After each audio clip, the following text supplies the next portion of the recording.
Back in April, I hit my heaviest weight ever.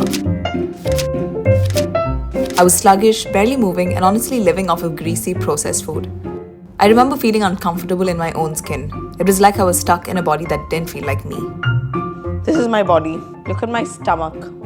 Fast forward to now, 6 months later, and I've completely transformed. I don't really need that sick go. Really, I don't really need that just sick go. Really, I don't really need that sick go. Really, I don't really need that. I don't really need that sick go. Really, I don't really need that just sick go. Really, I don't really need that sick go. That sick go.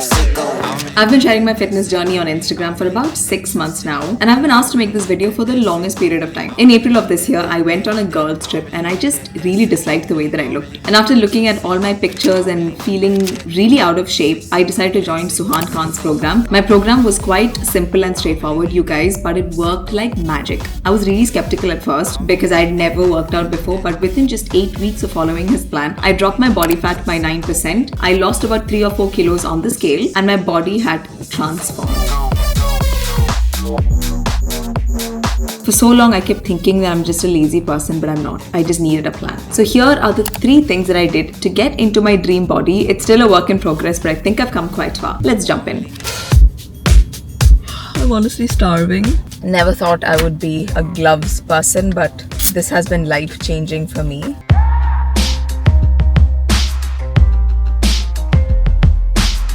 Weight training used to be a very scary topic for me because I never knew how to do it by myself, but having a personal trainer helps a lot. I started going to the gym at 7 a.m. in the morning, thrice a week. That was the best time that actually worked for me because I would wake up, go to the gym, finish it off, and then I'm set for the rest of the day. After 6 months of going to the gym, I can easily squat my body weight, which is actually quite a big milestone. I can also deadlift about 50 to 55 kilos. All of these are things I never thought was possible as someone who used to be so freaking lazy. What I never knew about muscle is that apart from the fact that it gives you that really toned look, having muscle on your body actually has a lot of other health benefits. I know I sound a little stupid when I say this, but as a newbie, I didn't know these things. So I asked Suhan Khan, my personal trainer, to join me for a little podcast session where I asked him these questions, and this is what he had to say about muscle mass. How does muscle or like weight training actually help you live a better life? How does it improve the quality of your life? So first of all, you should know the importance of having muscle. So it'll help you with your strength, your bone mass, your muscle mass, your gut health, your neurological health. It also increases your metabolism. So basically, even if you're not lifting weights or not active, you are still burning more calories because you have a lot of muscle. So muscle is a tissue and there are processes for it to function. That process itself is utilizing more calories. Correct me if I'm wrong. 6 months ago when I was barely lifting and I had no muscle, the calories that I'm burning at rest was lesser. Was lesser compared to now. But now, for example, when you traveled a couple of times, right? Yeah. Despite of eating out of the plan, you still maintain the weight. And in fact, you lost weight, I guess, when you came back. So basically that shows that as you had muscle mass, you were able to burn calories. You were able to sustain to the plan. Whereas if you're doing any crash diet or fat diets or fat workouts, what will happen here is the first thing you lose is muscle. And when you go on such occasions, the chances of you bouncing back to your old weight is much higher. Yeah, so that's why a lot of the diets and 12-week programs where you shed all the weight, people gain it back a lot. Yeah, so that's mostly you're losing muscle, your fat, and a bit of water. And their metabolic health is not optimal. So that's the reason they tend to put on weight. Moreover, that if you see in a cellular level, it will help you to regenerate new cells, revamp the cells. The signaling between your pituitary glands and the hormones, it's like way optimal. The signaling is far better. So all these processes will be far more optimal. Now you guys, if you don't have access to the gym but you really want to get started on your fitness journey, do not underestimate the importance of hitting your steps. Which leads me to the second integral part of my weight loss journey, which is increasing my daily steps to 8 to 10,000. Now this is something that I learned which actually kind of blew my mind because I never knew these things. The importance of NEAT, which is basically non-exercise activity thermogenesis. Now I know that sounds very complicated, but in simple terms, it's basically the calories you burn or the energy expenditure of your body when you do activity that is not exercise, like cooking, cleaning your house, walking around, cleaning your cupboards, anything that is not directly considered voluntary exercise. So every day, small movements can definitely impact your overall weight management and your fitness. Now, although it is best to stay active throughout the day, there have been lots of times where I frantically try to hit my steps steps at my home. I usually watch a video or listen to a podcast when I do, but walking is one of the easiest steps that you can take to a healthier life. I've been using this for 6 months now. It's a Huawei Band 8. I will link it in the description below. It is the best watch. The battery life lasts forever, so you just need to charge it like 3 to 4 times in a month. If you don't know where to start with your fitness journey and you're really overwhelmed, I swear, get an affordable watch like this and start tracking your steps. It makes the biggest difference. When you see how many steps you've taken is right in your face, you will walk more. Initially, when I just started hitting my steps, I actually didn't know the benefits of it. Suhan actually does a pretty good job explaining the importance of steps and how it can help you. So the next segment is going to be quite insightful. Keep watching. Are steps actually effective in losing weight? 100%. The better your steps are, because you burn more calories there compared to any gym session. But how the weight training works is, due to the process of breaking down muscle and building muscle, the whole process itself will keep you metabolically active. Okay. And that will eventually burn more calories. Okay, so building muscle is kind of like that long-term investment which will keep you burning calories. Yes. Okay. Would you say aiming for 8 to 10,000 steps is a good way to start? I would say start with 5,000. Hardly half an hour to 45 minutes. Yeah. And slowly build up from there. So I'm not suggesting them to walk at one go, but I would say like do cardio either on a treadmill or go for a walk for 30 to 45 minutes, and then just be active throughout the day. You can play any sports, or you can do house chores, you're active. And you told me this one thing recently. You said that if you notice a lot of lean people, they fidget a lot. This is something you said which I found very interesting. Yeah, because you must have come across any of your friends who are constantly eating more than them, but they're not gaining any weight. Actually, all my friends are like me, so when they eat, they don't move. So we're the same. The people who live in cold areas, their metabolism is faster because they're fidgeting most of the time. It's like a vibration which is happening inside your body. Okay. Got it. So that is allowing them to be metabolically active and burn more calories. So that's the reason they are fitter and not gaining any weight. Morning workout done. I'm halfway through my vitamin well drink. I don't buy this all the time, but sometimes when I'm like a little bit hungry and I just need some energy, or I need to feel like I've had something, this is what I have. Today's workout felt really good, and I think it's because I slept early yesterday. So I'm gonna make it a point to start sleeping early. A lot of people talk about workout endorphins. You know, it actually took me 6 months to feel my first boost of happiness, and I felt that last week. Before that, after every workout, I'm just waiting to go back home. Last week I had this one day when after working out, I just felt very productive. Like I felt like I had to be productive. So I'm kind of having that same feeling today. So I think it's a mix of good sleep plus rest plus a morning workout session. And I think that's a way to hack into your happy hormones. Yeah, this is a good foundation. It's the Urban Decay Face Bond. Just tried it out recently. It's perfect for like the gym and stuff because it's super light on the face and it does give you a decent coverage. So I've got a question here. How do you manage to do workout during muscle soreness? So my plan is made in a way where I don't exercise the same muscle group. So this is how my split is now. One day is chest and quads, which is what I did today. Another day is back and hamstrings, and the third day is arms with circuit. So you should never work out one muscle right after the other because you're not giving your muscle enough time to rebuild and get stronger. So if you do one muscle group, give it at least 2 days, or depending on how intense your workout is, even 3 days. Sometimes I take on my own. Even on those days, I am still moving though, and I've noticed that it helps. It's probably the blood flow. I tend to heal a bit faster. Now that we've spoken about weight training and hitting your steps, let's move on to one of the most difficult but important aspects of your fitness journey, which is your diet. Oh my god, guys, honestly, look at my meals for the day. So breakfast is quite heavy.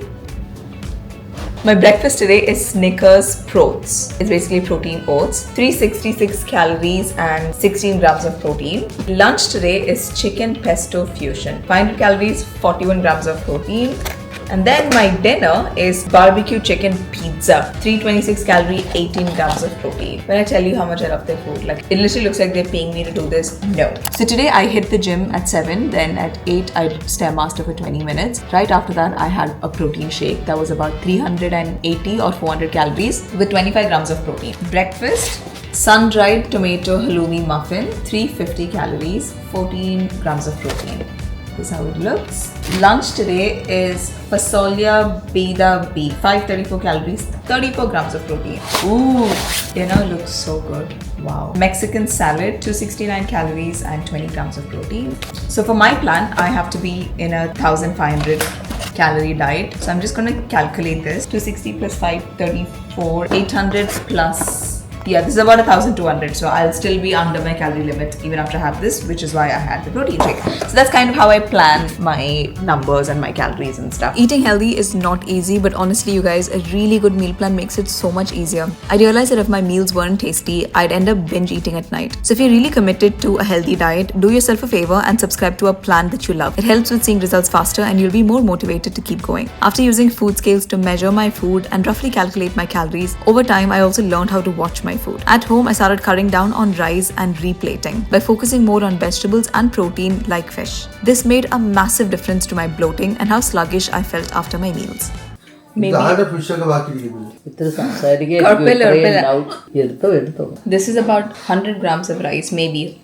So my food before used to be a lot of rice and very less vegetables and very less fish. Now it is balanced. I'm doing the hiccup, choma. My mom insists on feeding me. I keep telling her that I want to have on my own. She won't let me. Tinku. So whenever I eat a little bit out of plan, I always balance it out by having super light but high protein breakfast. Eggs are my go-to. I have like 4 to 5 egg whites and then 1 full egg. So you can have what you want, but also you just need to cut somewhere else, but still keep your meals healthy and super nutritious. While we're speaking about calories and cutting down, I want to take a moment here to also shed some light on the IG accounts that we as women tend to follow and idolize as the optimal body type. Are they actually as healthy as we think they are? There are some people who have very low fat percentage and who are shredded and lean, who actually after reaching that stage talk about how unhappy they are. Because their hormone gets suppressed. So the moment your testosterone hormones, in women, progesterone and estradiol, when it gets suppressed, your motivation goes down. You're not happy with anything. But what leads to that stage? Is it over-exercising, over-training? They're just dieting and they're not giving enough nutrients to their body. So somebody with less fat percentage, they'll not get period cycle properly on time, or the flow of your cycle is less because of the stress what the body is going through. And if you have a partner, you'll start avoiding the partner because sex hormone binding capacity, that also goes down. Wow, this is very interesting because like so many of these people that you've referred to, we've seen them on Instagram. They have the perfect bodies, they have abs, and then maybe a year after that is when they put up a post saying, I was actually really unhappy at that weight. Yeah. And it's so misleading because there are so many young girls who look at that and think that is what's optimal fitness when they're not getting their periods on time. There is another side of fitness, which is over-exercising, over-training, focusing so much on the aesthetics where you ignore your own body's needs. Yes, so that's what now social media is guiding most of the people, which is a wrong, misconception basically. Your body has to have some sort of fat percentage to maintain its, bodily functions in a natural stage. If you're a woman, it has to be around 15 to 20%. You need to have 15 to 20% fat. If you're a man, you need to have between 10 to 15%. Anything below that, it starts affecting your hormones. I understand that the whole concept of personal training and all of that is expensive, which is why I try to make it as informative as possible in this video. But apart from that, I know that we all struggle with, I would say, the mindset shift, because that is the most difficult to nail down. For years, I've seen people who work out and who go to the gym, and I've looked at them and wanted to be exactly like them. I've wanted their life. And I could never do it. I could never stick to it. What I've done now is find things that work for me, whether that's personal training, even though it's expensive, a good gym membership that works for me, meal plans that works for me. Obviously, because a lot of these are also collaborations, I am able to do that. I know not everyone will have the same budget or the same opportunities. Whatever it is so important to just start. And many people have also transformed their bodies and their lives by working out from home. I'm not saying that it's the same, or that you have no excuses or anything like that. But now that I'm doing the things that I've always wanted to do, my confidence has increased a lot. I trust who I am as a person. Because before, the way I would think is, I can't even get myself to the gym, so I'm not a disciplined person. But through the process of showing up and taking care of my meals, I've kind of proved it to myself that I can actually do difficult things. So more than fitness just being something that you do for your body, it's actually so good to test yourself that way. I'm so glad that I made that commitment 6 months ago. So if you're in a rut, and you don't like what you see, you are allowed to want to change. And you're doing it in a way, this is the most important of it all. And if you're doing it in a way that is healthy for you and that is sustainable for you, do it. Really, really, really do it. You will thank yourself and the version of yourself that decided to make that change. I just want to thank you for watching and subscribe to my channel. Follow me on Instagram and TikTok, and I will see you guys another time.